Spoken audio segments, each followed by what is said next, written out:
गेल्या काही दिवसांपासून पुण्यामध्ये नेमक्या कुठल्या बिग फाईट आहे त्याची चर्चा होतीये आणि त्यामध्ये सगळ्यात अग्रेसर नाव आहे ते म्हणजे प्रभाग क्रमांक 9चं आणि त्याला कारणं पण तशीच आहेत। आता प्रभाग क्रमांक 9 मध्ये राष्ट्रवादी काँग्रेस अजित पवार गटाचे अधिकृत उमेदवार अमोलजी बालवडकर माझ्यासोबत आहेत। गेल्या अनेक दिवसांपासून आपण बघतोय प्रभाग क्रमांक 9ची फारच चर्चा होतीये, त्याच्यावरती नंतर येऊयात, पण पहिले आत्ता तुमचं विजन काय असणार आहे नेमकं प्रभाग क्रमांक 9 साठी? खरं तर या प्रभागाचं विकास कामाच्या बाबतीत खूप मागं राहिलेलं आहे, कारण गेले 4 वर्षापासून निवडणुका झालेल्या नाही। ज्यांना आपण या भागातून मंत्री झाले किंवा निवडून आले, पण खऱ्या अर्थाने मतदारांच्या झोळीमध्ये काही पडलं नाही, त्यांच्या झोळीमध्ये खूप काही पडलं।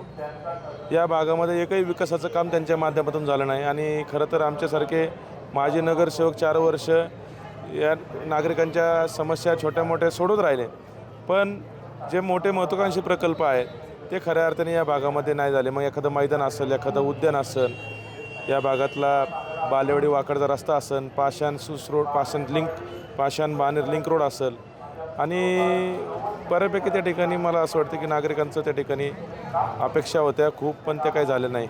सातत्याने या भागामध्ये वाहतूक कोंडी खूप होत असते, याच भागाने पुण्याच्या बहुतांश भागामध्ये वाहतूक कोंडी होत असते, तर त्यासाठी नेमकं काय करण्यात येणार आहे? यासाठी कालच अजितदादांनी या ठिकाणी या राष्ट्रवादी काँग्रेस पक्षाचा जाहीरनामा सादर केलेला आहे आणि माननीय अजितदादांनी या भागातले जे काही मिसिंग लिंक्स आहेत त्या 2 महिन्यामध्ये सगळं प्रश्न सोडवण्याचा वादा त्या ठिकाणी नागरिकांना केलेला आहे आणि आम्ही त्यांच्या माध्यमातून सांगतो की या परिसरातलं खऱ्या अर्थाने वाहतूक कोंडीचा मोठा प्रश्न आहे, तो सोडवण्यासाठी 4 वर्ष आले माझ्यासारख्या कार्यकर्त्यांनी 25-30 ट्रॅफिक वॉर्डन्स या भागामध्ये ठेवले, ते माझ्या जनतेने पाहिलेत, पण ती कायमची पूर्तता नाही होऊ शकत। या भागातले नॅशनल हायवे आहेत, तिथले सर्व्हिस रोड होणे गरजेचे आहे, खड्डेमुक्त रस्ता लोकांना अपेक्षित आहे, कचरामुक्त रस्ता लोकांना अपेक्षित आहे।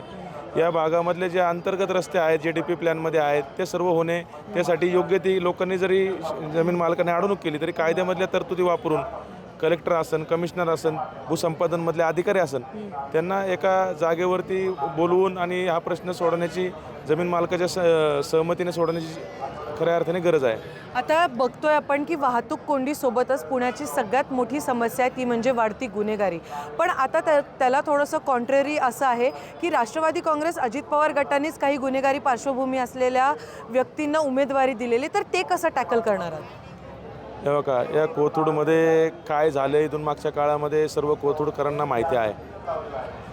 मागील विधानसभेच्या 2019च्या निवडणुकीमध्ये माझ्यासारख्या कार्यकर्त्यांनी पाहिले की येथील नेत्यांनी निवडून येण्यासाठी हीच गुन्हेगारी फोफवली, यातील अनेक लोकांना जेलमधनं सुद्धा त्यावेळी बाहेर काढण्यास मदत केली होती, तेव्हा ते कोण नव्हते आणि आता त्यांना ते लोक गुन्हेगार वाटायला लागले। त्यामुळं प्रत्येकाने आपापले गिरेबान में झाके देखना चाहिए असं मुझे लगता है। आणि या सगळ्यावरती तुमच्यावर देखील आता गंभीर आरोप केल्या जात आहेत, त्याबद्दल काय? कारण NDTV मराठीशीच संवाद साधताना लहू बालवडकर असं म्हटलेले होते, आम्ही जोवर शांत आहे तोवर शांत राहू द्या, नाहीतर आम्ही सुद्धा कागदपत्र काढू शकतो। कसले कागदपत्र काढणार आहे? आता माझ्यासारख्या कार्यकर्त्याला भारतीय जनता पक्षाच्या नेत्यांनी तिकीट दिलं नाही, त्यांचा का अधिकार संपला, त्यांनी उमेदवारी दिली, मी माझी उमेदवारी राष्ट्रवादी पक्षाने मला दिली, तर यांच्या पोटात काय दुखतंय?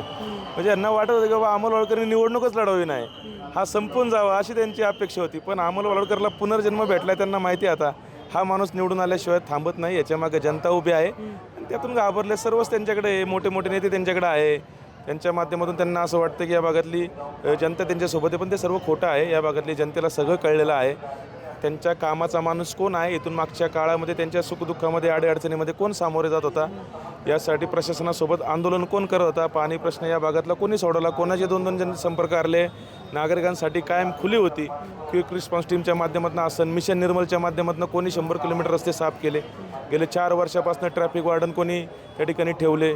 या भागातली मायबाप माझी सर्वसामान्य कष्टकरी जनता आहे, 15,000 कुटुंब आहे, त्यांची दिवाळी गोड कोणी केली हे सर्व दिसतंय आणि हे सगळं आता त्यांना पराभव दिसायला लागला आहे, काय हरकत नाही। शेवटचा प्रश्न तुमच्यासाठी अमोलजी, जो व्हिडिओ व्हायरल होता आता ज्याच्यामध्ये निलेश गायवालचे बंधू सचिन गायवाल तिथे दिसत आहेत आणि त्यामध्ये तुमचं पण कुठेतरी असं सांगितलं जातं की अमोल बालवडकर देखील तिथे आहेत, त्याबद्दल तुम्ही काय सांगा? काय असल्या व्हिडिओला मी काय किंमत देत नाही, अशी शक्यता आहे की तो मॉर्स्ट असू शकतो? मी त्या प्रकारचे पोलीस कंप्लेंट केले तर पोलिसांच्या तपासाचा भाग आहे, त्यांनी चौकशी करावी। असले व्हिडिओला माझा काही आजपर्यंत माझ्या कुठल्या गुन्हेगारीचे आरोप पण नाही आहे। माझं तुम्ही निवडणूक आयोगाचं सादर केलेलं मी शपथपत्र तुम्ही पाहू शकता। माझी पार्श्वभूमी सामाजिक कार्यकर्ता आहे, आणि तो काम करतो आहे. आता ते पराभव दिसायला लागले की मग असे अनेक व्हिडिओ बाहेर येतात, माझे अनेक व्हिडिओ, मी तर तक्रारच केली नाही माझ्या व्हिडिओची.